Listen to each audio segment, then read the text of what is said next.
Assalamualaikum warahmatullahi wabarakatuh. Halo semuanya, perkenalkan nama saya Getza Zaira Sofa dari kelas 2D dengan NIM E1E022104. Kali ini saya akan menjelaskan materi dari mata kuliah Profesi Kependidikan dengan menggunakan media peta konsep yang sudah saya buat sendiri. Yang pertama, ada materi terkait kompetensi guru. Jadi dalam Undang-Undang Nomor 14 Tahun 2005, Pasal 8 dinyatakan bahwa setiap guru harus memiliki kompetensi keguruan. Lalu di sini ada juga macam-macam dari kompetensi guru. Yang pertama, ada kompetensi pedagogik. Kompetensi pedagogik ini merupakan pemahaman guru terhadap peserta didik, perencanaan dan pelaksanaan pembelajaran, evaluasi dan juga pengembangan peserta didik. Lalu yang kedua ada kompetensi kepribadian. Kompetensi kepribadian ini merupakan kemampuan personal yang mencerminkan kepribadian yang stabil, arif, berwibawa, menjadi teladan bagi peserta didik dan berakhlak mulia. Lalu kompetensi yang ketiga ada kompetensi profesional. Kompetensi profesional ini merupakan penguasaan materi pembelajaran secara luas dan mendalam yang mencakup penguasaan materi kurikulum mapel di sekolah dan substansi keilmuan yang menaungi materinya. Lalu yang keempat, ada kompetensi sosial. Kompetensi sosial ini merupakan kemampuan guru untuk berkomunikasi dan bergaul secara aktif, efektif dengan peserta didik, sesama pendidik, tenaga kependidikan, orang tua atau wali murid, dan masyarakat sekitar. Lalu materi yang kedua di sini ada keterampilan dasar mengajar. Jadi keterampilan dasar mengajar ini merupakan keterampilan yang harus dimiliki oleh tenaga pengajar yaitu guru dan dosen agar kegiatan mengajar bisa berjalan secara efektif, efisien dan profesional. Lalu di sini juga disebutkan jenis-jenis keterampilan dasar mengajar. Yang pertama ada keterampilan bertanya. Keterampilan bertanya ini merupakan ucapan atau pertanyaan dilontarkan guru sebagai stimulus untuk memunculkan jawaban dari peserta didik. Yang kedua, ada keterampilan menjelaskan. Keterampilan menjelaskan ini merupakan keterampilan seorang guru dalam menyampaikan materi pada peserta didiknya. Yang ketiga, ada keterampilan menggunakan variasi.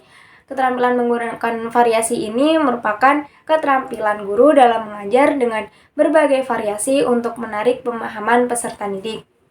Yang keempat, ada keterampilan penguatan. Keterampilan penguatan ini merupakan keterampilan seorang guru dalam mempertahankan kemungkinan berulangnya suatu perilaku peserta didik. Yang kelima, ada keterampilan membuka dan menutup pembelajaran. Nah, keterampilan membuka dan menutup pembelajaran ini harus dikuasai bagi calon tenaga pendidik agar dapat mencapai tujuan pembelajaran. Yang keenam, ada keterampilan mengajar kelompok kecil dan perorangan. Bentuk pengajaran ini berjumlah terbatas, yaitu berkisar antara 3-8 orang untuk kelompok kecil dan seorang untuk yang per orang. Lalu yang ketujuh, ada keterampilan mengelola kelas. Keterampilan mengelola kelas ini merupakan keterampilan guru untuk menciptakan dan memelihara kondisi belajar yang optimal. Dan yang terakhir atau yang kedelapan adalah keterampilan membimbing diskusi kelompok kecil. Di sini melibatkan sekelompok individu dalam suatu interaksi tatap muka secara kooperatif untuk membagi informasi, membuat keputusan, dan memecahkan masalah. Lalu yang selanjutnya juga ada prinsip-prinsip pelaksanaan keterampilan dasar mengajar. Yang pertama ada kesesuaian, yang kedua kreativitas dan inovatif, yang ketiga ketepatan, yang keempat kebermanfaatan, yang kelima membangkitkan perhatian dan inovasi, dan yang terakhir menyenangkan.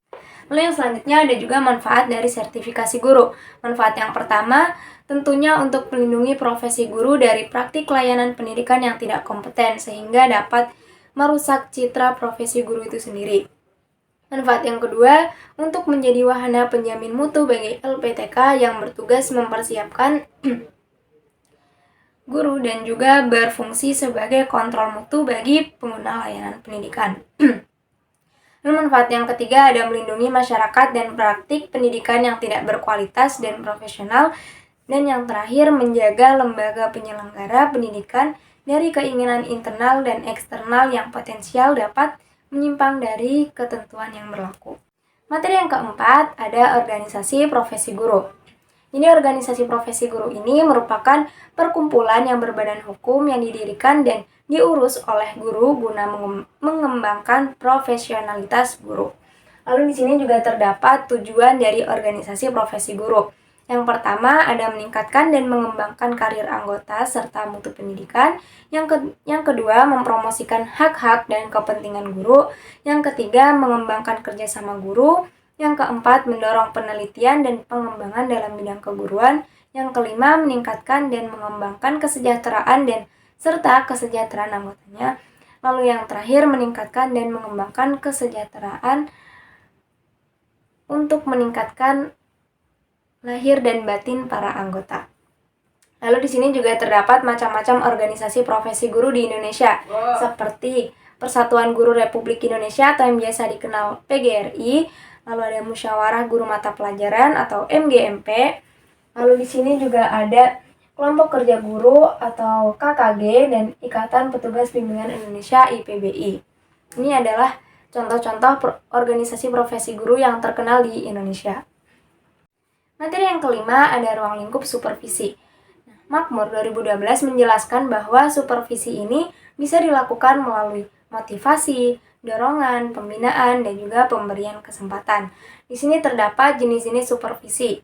Yang pertama ada supervisi umum, supervisi pengajaran, dan supervisi klinis.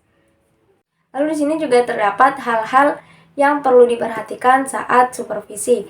Yang pertama, mengamati dengan sungguh-sungguh pelaksanaan tugas kepala sekolah, guru, dan seluruh staf sekolah.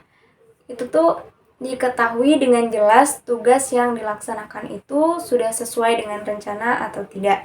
Lalu yang kedua, memantau perkembangan pendidikan dan pengajaran di sekolah yang menjadi tanggung jawab dan kewarganegaraannya, termasuk belajar siswa pada sekolah yang bersangkutan. Yang ketiga, mengawasi pelaksanaan administrasi sekolah secara keseluruhan yang di dalamnya terdapat administrasi personil, administrasi material, dan administrasi kurikulum. Materi yang keenam atau materi yang terakhir di sini ada kualifikasi dan pembinaan guru. Jadi kualifikasi ini merupakan pendidikan khusus untuk memperoleh suatu keahlian yang diperlukan untuk mencapai suatu jabatan.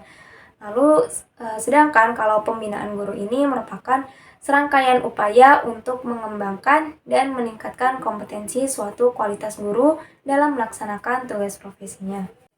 Jadi itu tadi merupakan 6 materi yang kami pelajari di mata kuliah profesi kependidikan. Begitu saja yang bisa saya sampaikan, kurang lebihnya mohon maaf. Terima kasih. Wassalamualaikum warahmatullahi wabarakatuh.